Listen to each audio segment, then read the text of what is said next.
সৌভাগ্যবান এজন্য যে তিনি আমাদেরকে মুসলিম পরিবারে জন্মগ্রহণ করার তৌফিক দান করেছেন। ইসলামের সম্মান মর্যাদা অনুভব করার আগেই এই সম্মানের মর্যাদার এই মালা তিনি আমাদেরকে পরিয়ে দিয়েছেন। এটা যেমন আমাদের জন্য সৌভাগ্যের, বিপরীতে এই মহামূল্যবান ইসলামের মর্যাদা আর সম্মান অনুভব না করার কারণে, এর যথাযথ মর্যাদা আমাদের দিক থেকে না দেওয়ার কারণে আজকে আমরা মুসলমানরা সর্বত্র নিগৃহীত, অসম্মানিত আর অপমানিত হচ্ছি।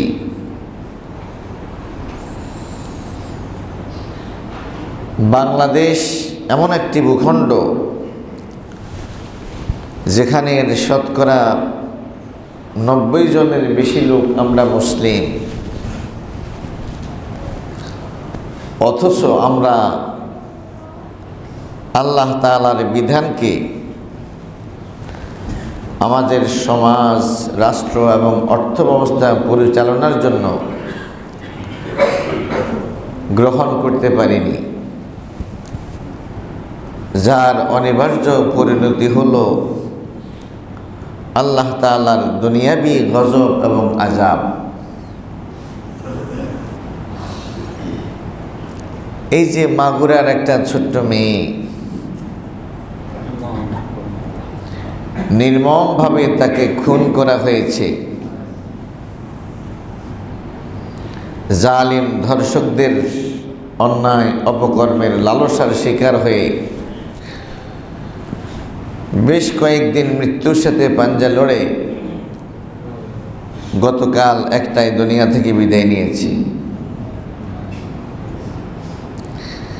এই মজলুমা,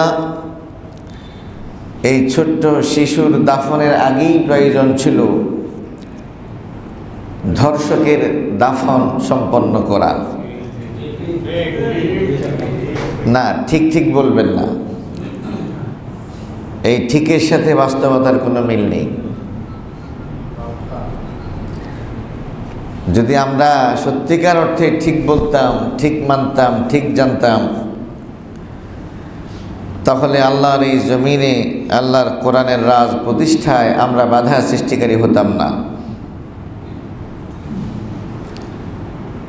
আজকে সাংবিধানিকভাবে ধর্ষকের শাস্তিটা কি? ইকামাতু হাদ্দিন মিন হুদুদিল্লাহ খায়রুম মিন মাতর আরবাঈনা লাইলাহ। আল্লাহর বিধানসমূহের মধ্য থেকে কোনো একটি বিধান যদি সমাজে কায়েম হয়ে যায়, তাহলে 40 দিন রহমতের বৃষ্টি হলে জমিন যেরকম উর্বর হয় তার থেকে বেশি উর্বর হয়ে যায়।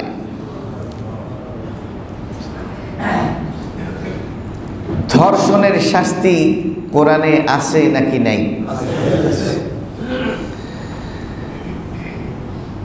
আমাদের সংবিধানে কি ধর্ষণের শাস্তি আছে নাকি নাই? আছে। দুইটা কি এক নাকি ভিন্ন? কেন ভিন্ন? এটা কি কোনো বৌদ্ধ অধ্যুষিত রাষ্ট্র? এটা কি খ্রিস্টান অধ্যুষিত রাষ্ট্র? এটা কি ইহুদি অধ্যুষিত রাষ্ট্র? এটা কি নাস্তিক অমুসলিম অধ্যুষিত কোনো রাষ্ট্র? তাহলে আপনার দেশের সংবিধানে যা দিয়ে আপনি কোরআন তেলাওয়াত করেন ফজরের সময়, এশার সময়, তারাবিহের সময়, সেই কোরআনের বিধান আপনার সমাজে প্রতিষ্ঠিত নয়, এই জন্য দায়ী কি? আপনি কাকে দায়ী করতেছেন?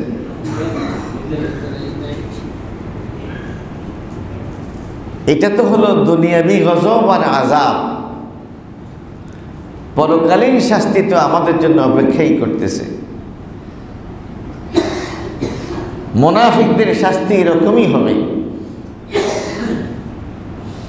আমরা মূলত মুনাফিক। আমাদের কথায় এবং কাজের মধ্যে কোনো মিল নেই। আমাদের বিশ্বাস এবং কর্মের মধ্যে কোনো মিল নেই। যদি ধর্ষককে আজকে বাইতুল মুকাররমের উত্তর গেট অথবা দক্ষিণ গেটে কোরআন এবং সুন্নাহর বর্ণিত শাস্তি দেয়া হতো প্রকাশ্যে, যেমনটি কোরআন বলেছে মুমিনদের একটি দল সেই শাস্তি দেখবে, আর এটা যদি ফেসবুকে ইউটিউবে ছড়িয়ে দেওয়া যায়, তাহলে এই বদমাইশগুলো ঠান্ডা হওয়ার জন্য ওয়াজের কোনো প্রয়োজন হবে না। এখন কয়দিন চিল্লাচিল্লি হইতেছে, ধর্ষক হইতে পারে সে ধরা খাবে, কয়েক বছর হয়তো জেলে যাবে, আবার আরেক চরিত্রহীন লম্পট আইনজীবী তার পক্ষে ওকালতি করবে, কয়েক বছর পরে সে বেকসুর খালাস হয়ে বের হয়ে যাবে। এই যে বিচারহীনতার সংস্কৃতি,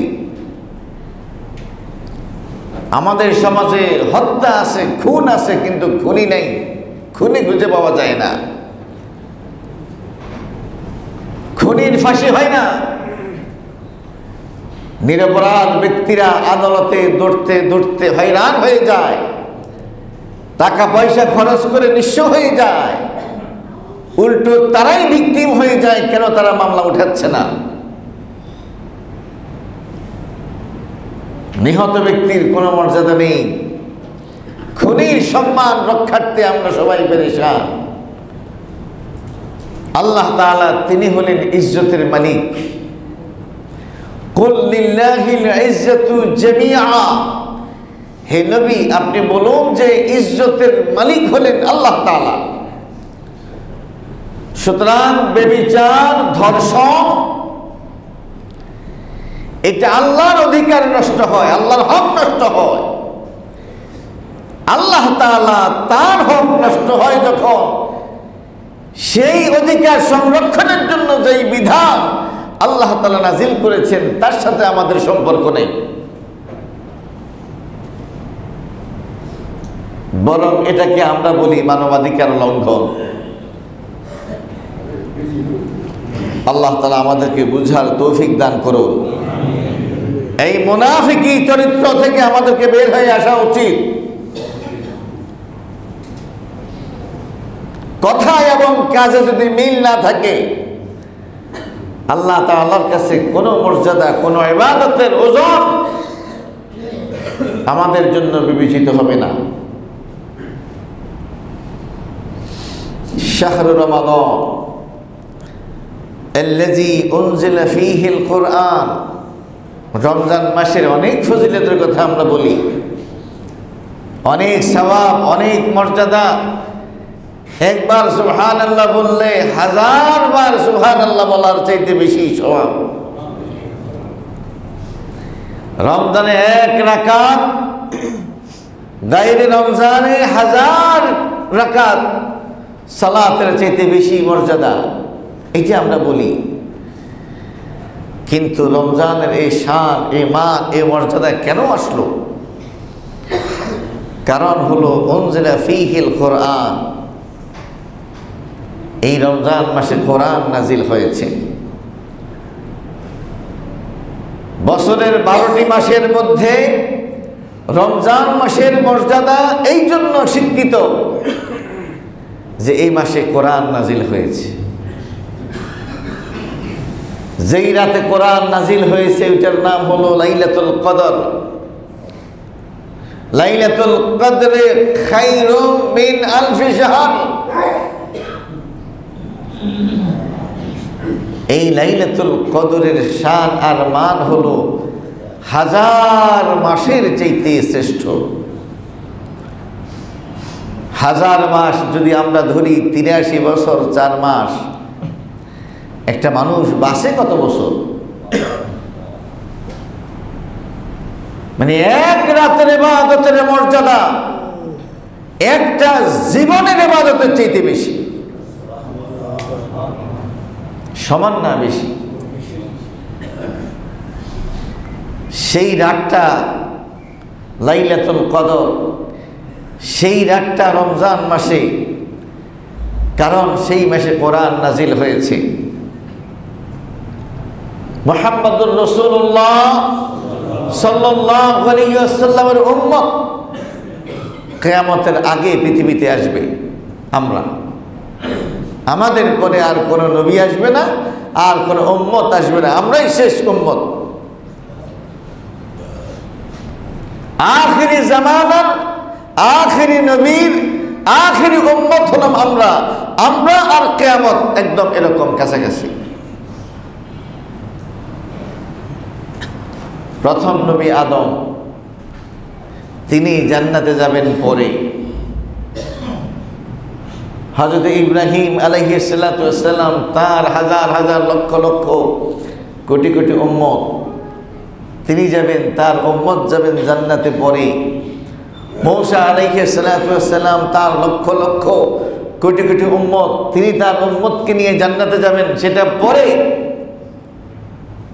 আমরা আগে জান্নাতে যাব, কারণ আমরা ছাড়া আর কেউ কোরআন পায়নি। কোরআনের কারণে অপরাপর সমস্ত জাতির চাইতে উম্মতে মুহাম্মদী সম্প্রদায়ের মর্যাদা আল্লাহ তাআলার কাছে বেশি। সেই কোরআন সম্পর্কে আল্লাহ তাআলা বলছেন, এটা হুদাল লিন্নাস, এটা মানব জাতিকে হেদায়েত দেবে, হেদায়েত দেবে, রাস্তা দেখাবে। ওয়া বাইয়িনাতিম মিনাল হুদা ওয়াল ফুরকান, এটা হলো সুস্পষ্ট বয়ান। কিসের বয়ান? রাস্তা দেখানোর বয়ান।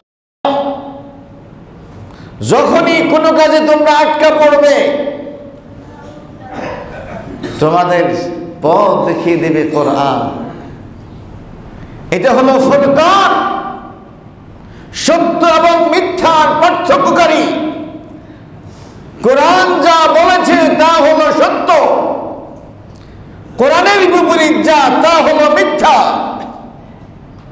কোরআন অনুযায়ী যে ব্যক্তি আমল করে তার আমল হয় সৎকর্ম, কোরআনের বিপরীত যে ব্যক্তি আমল করে তার আমলের নাম হলো অসৎকর্ম।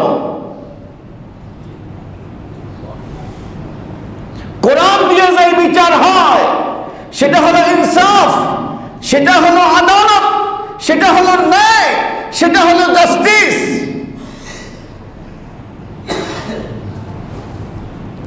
যে রায় হবে কোরআন ছাড়া সেটা হবে জুলুম, সেটা হবে বেইনসাফ।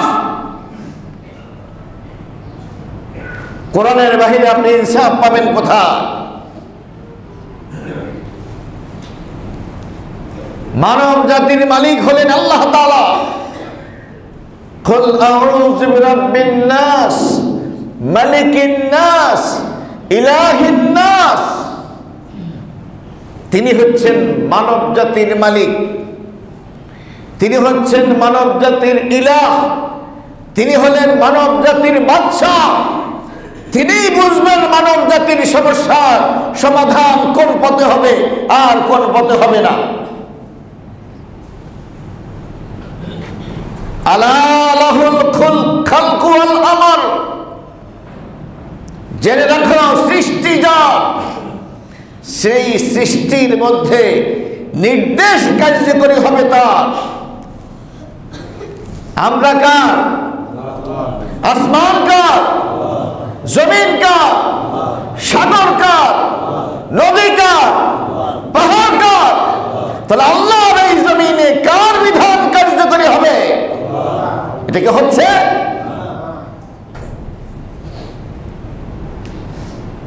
সবকিছুর মালিক তিনি। কুলিল্লাহুম্মা মালিকাল মুলক, তিনি হলেন রাজত্বের মালিক, তিনি হলেন রাজাধিরাজ। কই তার হুকুম তো আমাদের সমাজে কার্যকরী হয় না।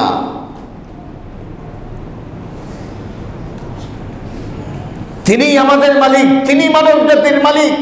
তিনি বলছেন আলা ইয়ালামু মান খালাক, যিনি সৃষ্টি করেছেন তিনি বুঝি জানেন না? তোমরা জানো।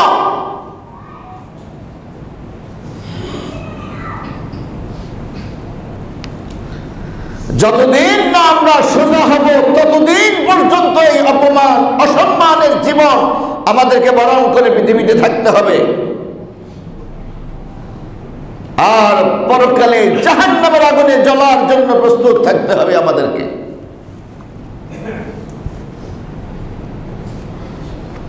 আল্লাহ তাআলা বলছেন কোরআন হলো হুদাল লিন্নাস, মানব জাতির জন্য হেদায়েত। এটাই হলো গাইডলাইন, এটাই গাইডার। এটা সত্য এবং মিথ্যার পার্থক্য নিরূপণকারী।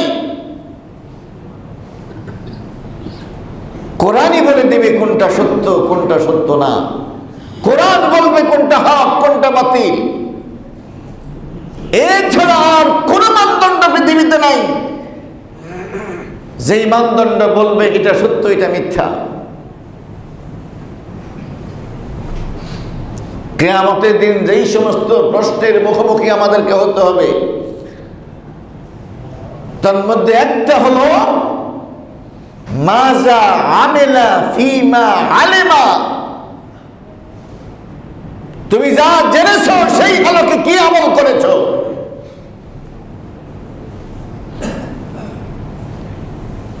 কোরআন তো এটা বধির আর অন্ধের জন্য আসে নাই যে সে পড়ে যাবে আর এর ভেতরে কি আছে সে অনুভব করবে না। কোরআনের তালাওয়াত এটা যেমন কোরআনের সাথে সম্পৃক্ত,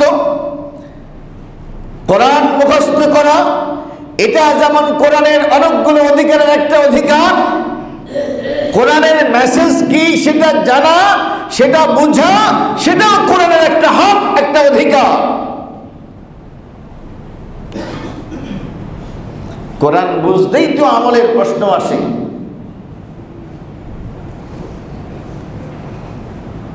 কিয়ামতের দিন দু কদম বনি আদম উঠাতে পারবে না যতক্ষণ না সে 5টা প্রশ্নের উত্তর দেবে।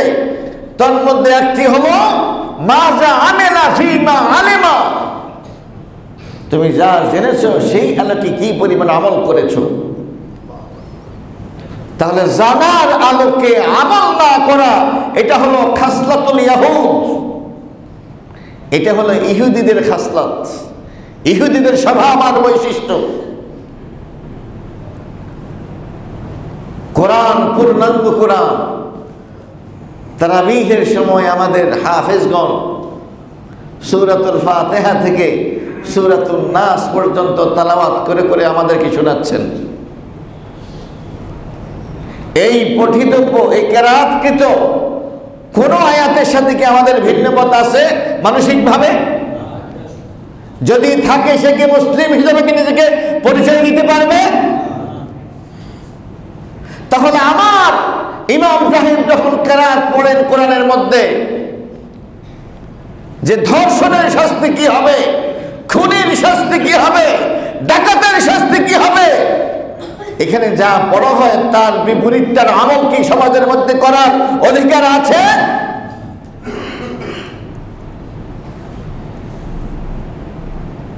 তাহা মা আনজালনা আলাইকাল কুরআন লিতাশকা, তাহা হে নবী মুহাম্মদ কোরআন তো এই জন্য নাজিল করা হয়নি যে তোমার কাছে কোরআন থাকবে আর তুমি থাকবে দুর্ভাগা হতভাগা কুমাররা নিগৃহীত নিষ্পেষিত, এই জন্য আমি কোরআন নাজিল করি নাই। কোরআন তো কারো অধীনে থাকতে আসে নাই, কোরআন নেতৃত্ব দিতে এসেছে।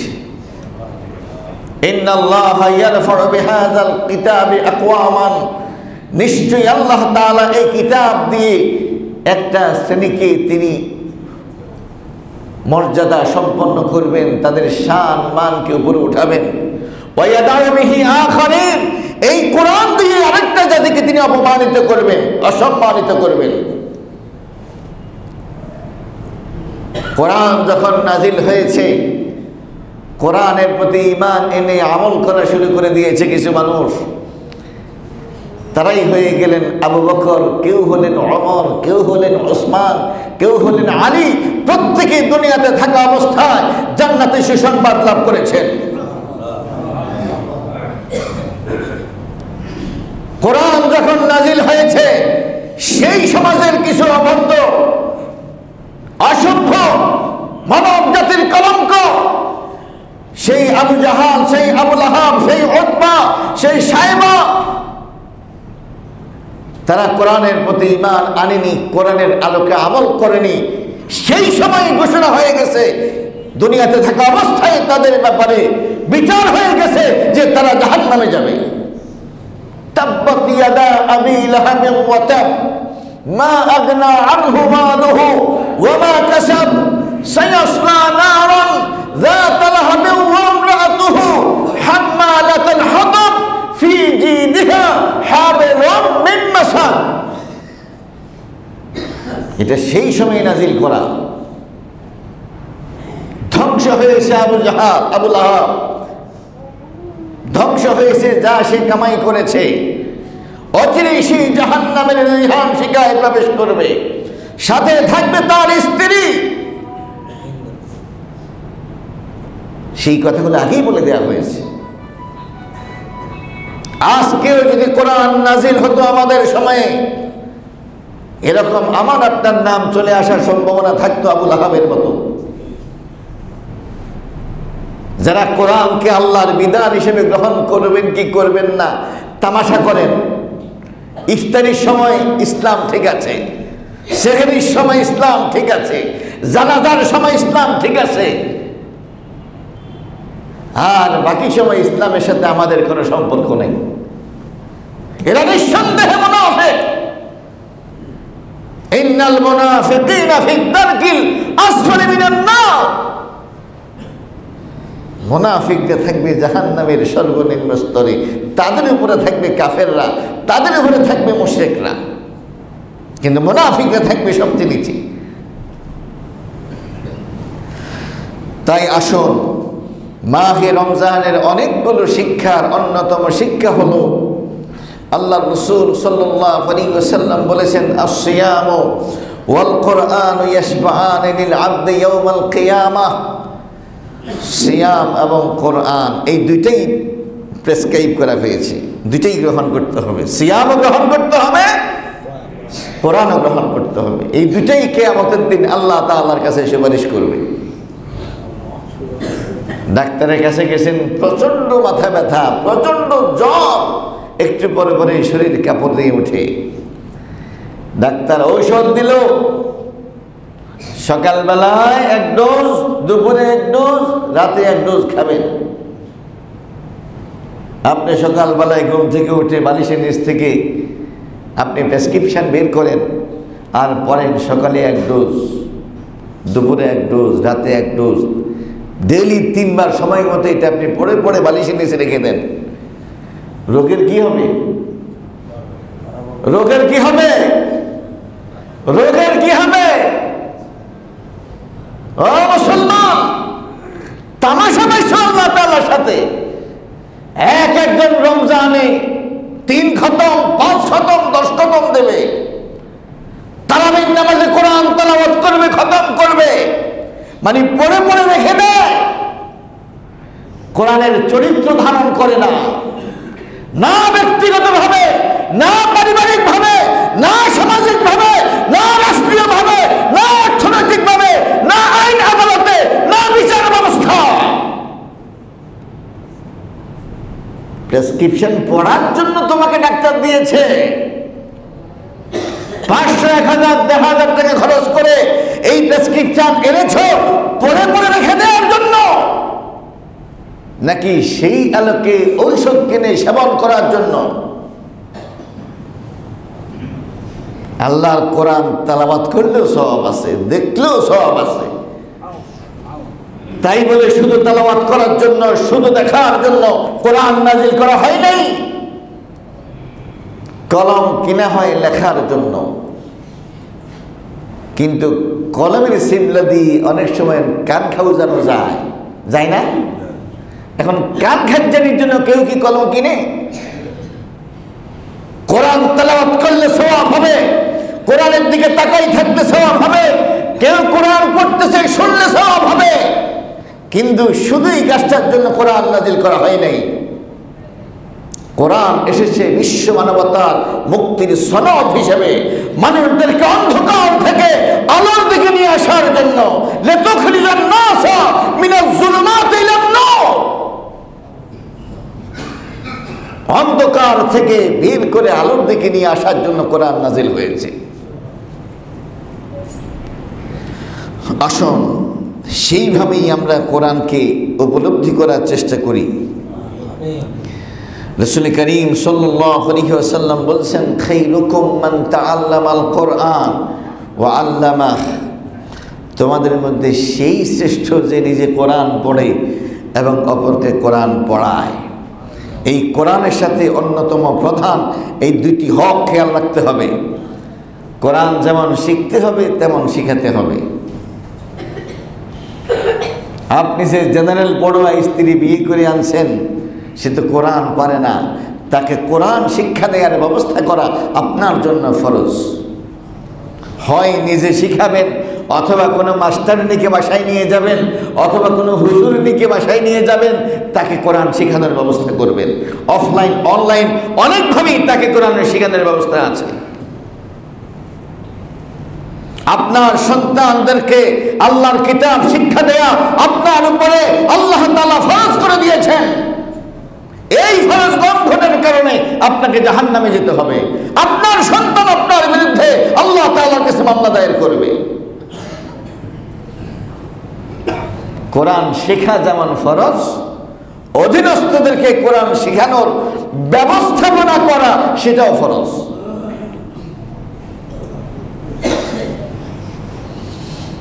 সম্মানিত ভাইরা আমার, ইন্নাল্লাযী লাইসা ফী জাওফিহি শাইউম মিনাল কোরআন কাল বাইতিল খারাব, যেই অন্তরের মধ্যে কোরআন নাই সেই অন্তর হলো ছাড়া বাড়ির মতো। যেই বাড়িতে মানুষ থাকে না সেই বাড়িতে কি থাকে? জিন থাকে, ভূত থাকে, পেত্নী থাকে, তেলাপোকা থাকে, ইঁদুর থাকে। হ্যাঁ, ইন্দুরের আরেকটা কি আছে না খালতো ভাই? শিকা, এগুলা থাকে সেখানে, কারণ সেখানে মানুষ থাকে না। যেই অন্তরের মধ্যে কোরআনের মহব্বত থাকে না, কোরআনের প্রতি ঈমান থাকে না, কোরআনের আলোকে আমল থাকে না, কোরআনের তেলাওয়াত থাকে না, সেই অন্তরের মধ্যে বদনামি, শয়তানি, নষ্টামি এগুলা প্রবেশ করে।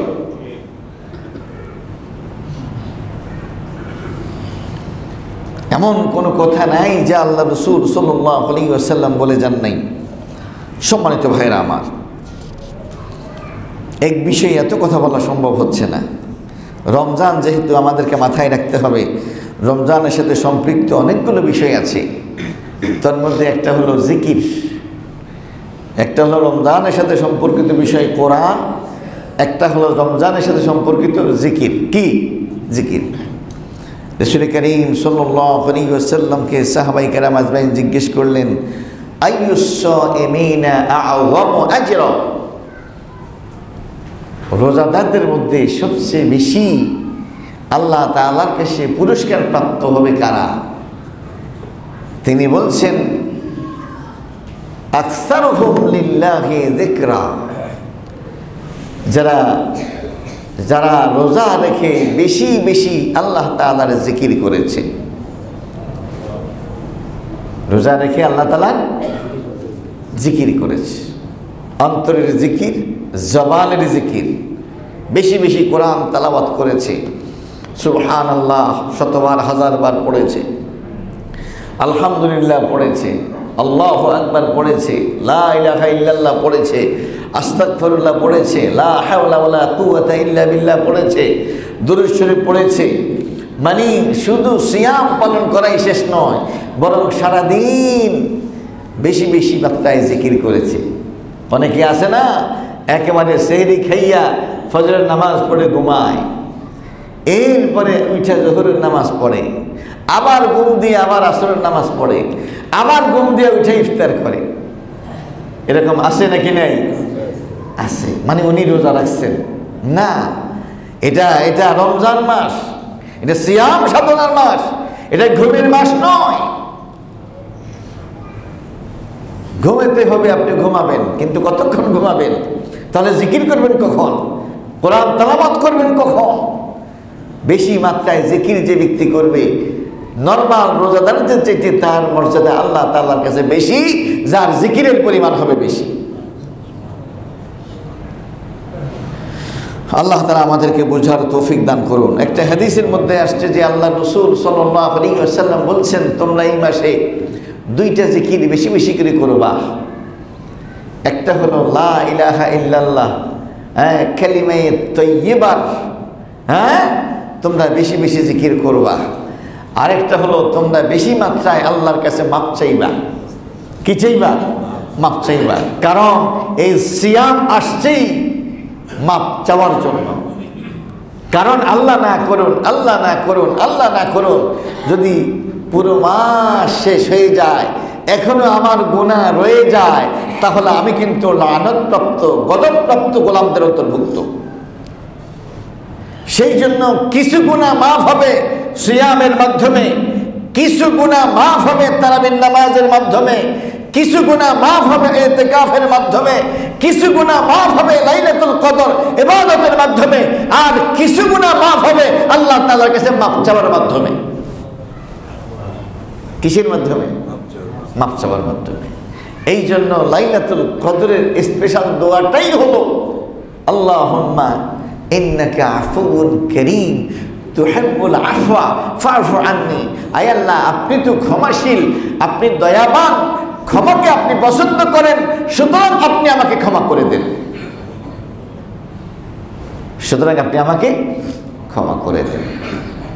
সিয়ামের সাথে অন্যতম বিশেষ সম্পর্ক হলো দোয়ার। কিসের? দোয়ার। বেশি বেশি করে দোয়া করবেন, বেশি বেশি করে দোয়া করবেন। আপনি সারাদিন রোজারত অবস্থায় আছেন, আপনার আবেদন আল্লাহ তাআলা ছুঁড়ে ফেলে দেবে না। আপনার সিয়ামের দিকে তাকাইয়া, আপনার চেহারার দিকে তাকাইয়া আল্লাহ তাআলা আপনার আবেদন কবুল করবেন। নিজের জন্য, নিজের বাবা মায়ের জন্য, নিজের সন্তানের জন্য, নিজের আত্মীয় স্বজনের জন্য, নিজের অসুস্থতার জন্য, গুনাহ মাফের জন্য, তাদের হেদায়েতের জন্য আল্লাহ তাআলার কাছে বেশি বেশি করে দোয়া করবেন।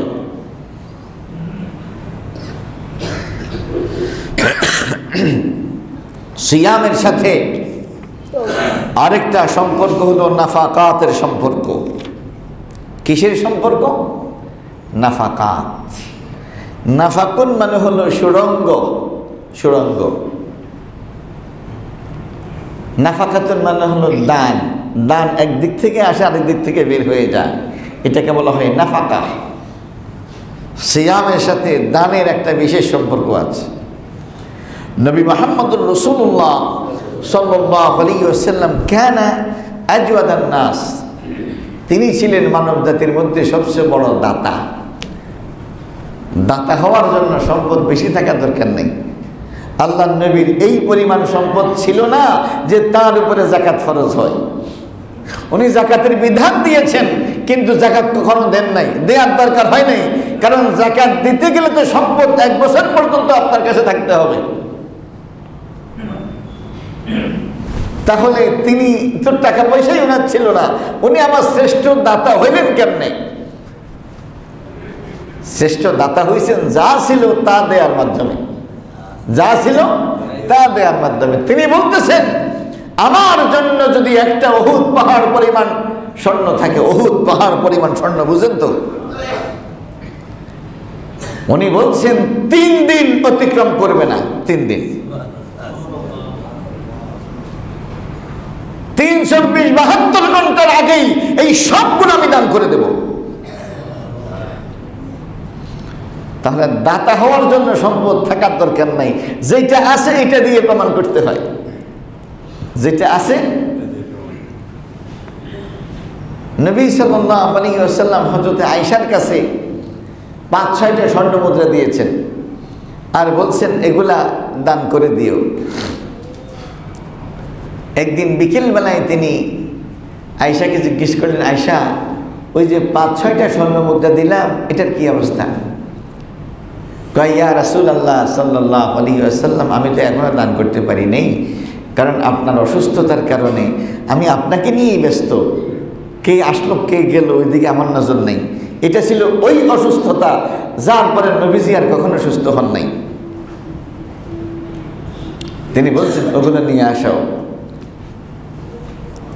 আসার পরে তিনি হাতের মধ্যে রেখে বললেন, আয়েশা, তুমি কি মনে করো যে আল্লাহর নবী রাত্রি যাপন করবেন এই অবস্থায় যে তার ঘরে স্বর্ণ মুদ্রা থাকবে? তুমি এটা কি মনে করো? আল্লাহর নবীও রাত কাটাবেন, স্বর্ণ তার সাথে রাত কাটাবে, এটা তো হয় না। সূর্য ডুবার আগে আগেই তুমি এগুলা দান করে দাও। এই জন্য হাদিসের মধ্যে আসছে তিনি হচ্ছেন শ্রেষ্ঠ দাতা, তার চাইতে বড় দাতা আর নাই।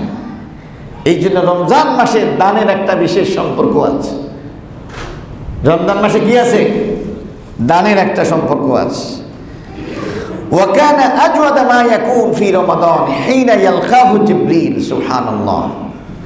নবী মুহাম্মদুর রাসূলুল্লাহ সাল্লাল্লাহু আলাইহি ওয়াসাল্লাম তিনি রমজান মাসে আরো বেশি পেরেশান থাকতেন দান করার জন্য যখন জিবরিল তার সাথে দেখা করত।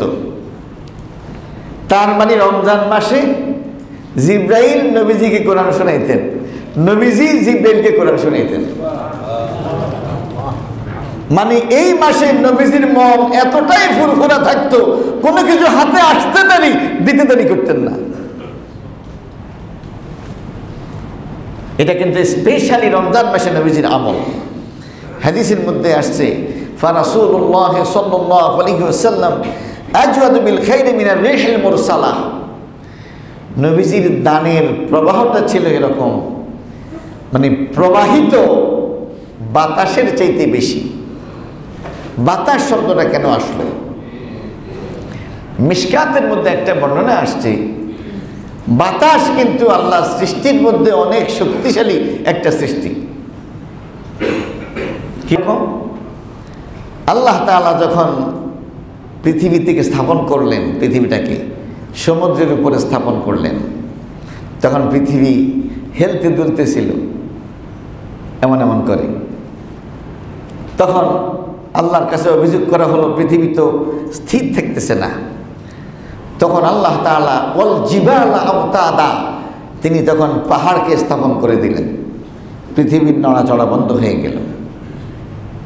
ফেরেশতারা জিজ্ঞেস করলো, পাহাড় এত শক্তিশালী যেই কারণে পৃথিবীর নড়াচড়া বন্ধ হয়ে গেছে, পাহাড়ের চাইতে শক্তিশালী কোনো সৃষ্টি আছে কিনা? আল্লাহ তাআলা বললেন যে আছে, সেটা হলো লোহা। সেটা কি? লোহা। কারণ লোহার আঘাতে পাহাড়কে চুরমার করে ফেলা যায়, কি ঠিক কিনা? তখন ফেরেশতারা অবাক হয়ে গেল, আরে বাবা রে বাবা, লোহা এত শক্তিশালী! হে আল্লাহ, এর চেয়ে শক্তিশালী কোনো সৃষ্টি আছে? আল্লাহ তাআলা বললেন যে আছে, লোহার চেয়ে শক্তিশালী জিনিস আছে। সেটা কি? সেটা হলো আগুন। আগুনের স্পর্শে আসলে পরে লোহা কিন্তু আর লোহা থাকে না, এটা তরল পদার্থে পরিণত হয়ে যায়। কি বলেন ঠিক কিনা? ফেরেশতারা আরো অবাক হলো, আরে এত শক্তিশালী আগুন, এর চেয়ে শক্তিশালী কিছু আছে কিনা? আল্লাহ বলছেন যে আছে। সেটা কি? পানি। ওই যে ছোট্ট বাবু বলতেছে পানি। ফেরেশতারা জিজ্ঞেস করলো, পানির চেয়ে শক্তিশালী কিছু আছে? বললো যে আছে। কয় কি? কয় সেটা হলো বাতাস। সেটা কি? বাতাস। কারণ এই বাতাসের কারণেই তো সমুদ্রের পানি কোথায় চলে যায়? উপরে যায়। সেই বাতাসে তো সেই পানিকে সর্বত্র ছড়িয়ে দিয়ে আবার বৃষ্টি বর্ষণ করা হয়। ফেরেশতারা জিজ্ঞেস করলো, তাহলে বাতাস এত শক্তিশালী, এর চেয়ে শক্তিশালী কোনো কিছু আছে কিনা? তখন আল্লাহ তাআলা বললেন যে হ্যাঁ আছে। আদম সন্তানের মধ্য থেকে যারা দান করে, যারা কি করে?